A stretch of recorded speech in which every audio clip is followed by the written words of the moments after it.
কোন পদ্ধতিতে হবে আগামী সংসদ নির্বাচন সে বিষয়ে এখনো সমঝোতা না হলেও বড় দু দলের মধ্যে নির্বাচনের প্রস্তুতি শুরু হয়েছে। বিএনপি বলছে আন্দোলনের পাশাপাশি তারা নির্বাচনের প্রস্তুতি নিয়েও ভাবছে। আর জনগণ ও দলীয় নেতাকর্মীদের সাথে দূরত্ব তৈরি হওয়া দলীয় সংসদ সদস্যদের সতর্ক করার সাথে সাথে আগামী ঈদের পর সারা দেশে নির্বাচনী প্রস্তুতিমূলক প্রচারণায় নামবে আওয়ামী লীগ। ব্যারিস্টার মওদুদ আহমেদ এবং মাহবুবুল আলম হানিফের সাথে কথা বলে তত্ত্বাবধায়কের ইস্যুর সঙ্গে প্রধান দু দলের জাতীয় নির্বাচন প্রস্তুতির খবর জানাচ্ছেন আহমেদ পিপুল।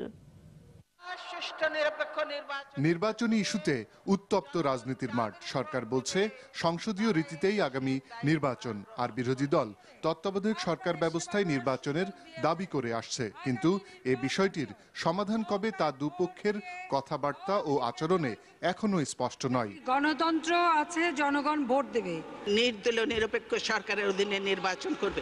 তবে এর মাঝেই এগিয়ে চলছে তাদের আগামী সংসদ নির্বাচনের প্রস্তুতি। নির্বাচনের প্রস্তুতি আমাদের শুরু হয়ে গেছে, কারণ আমরা তো একটা গণতান্ত্রিক রাজনৈতিক দল। আমরা তো ক্ষমতায় আসতে হবে আমাদেরকে ব্যালটের মাধ্যমে।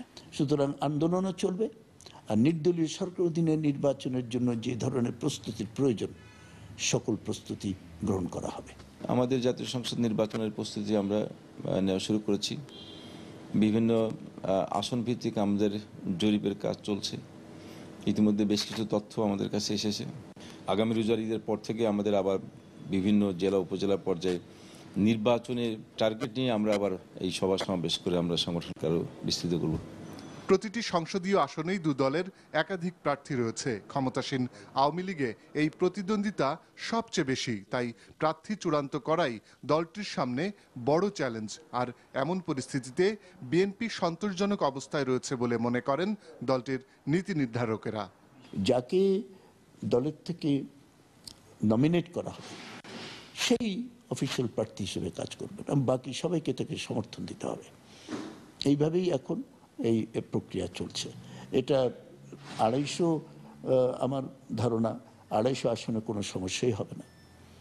গোটা 50 আসনে এই ধরনের সমস্যা দেখা দিতে পারে। তো যে সমস্ত আসনগুলোতে আমাদের প্রার্থীদের ব্যক্তিগত কারণে তাদের এলাকার দলীয় নেতা কর্মীদের সঙ্গে সম্পর্কের অবনতি বা সাধারণ মানুষের সঙ্গে যাদের সম্পর্কের অবনতি হয়েছে তাদেরকে আমরা সতর্ক করে দিচ্ছি। তারা যদি 3 মাসের মধ্যেই যদি তাদের অবস্থান পরিবর্তন না করতে পারে তাহলে আমরা ওখানে বিকল্প প্রার্থীকে আমরা খোঁজার চেষ্টা করব। বিএনপি বিশ্বাস করে আগামী সংসদ নির্বাচন শেষ পর্যন্ত তত্ত্বাবধায়ক সরকারের অধীনেই অনুষ্ঠিত হবে। আর আওয়ামী লীগ মনে করে গণতন্ত্রের ধারাবাহিকতা অব্যাহত রাখতে সংসদীয় গণতন্ত্রের রীতি মেনেই নির্বাচনে অংশ নেবে বিএনপি। যারা আহমেদ পিপল, এনটিভি নিউজ।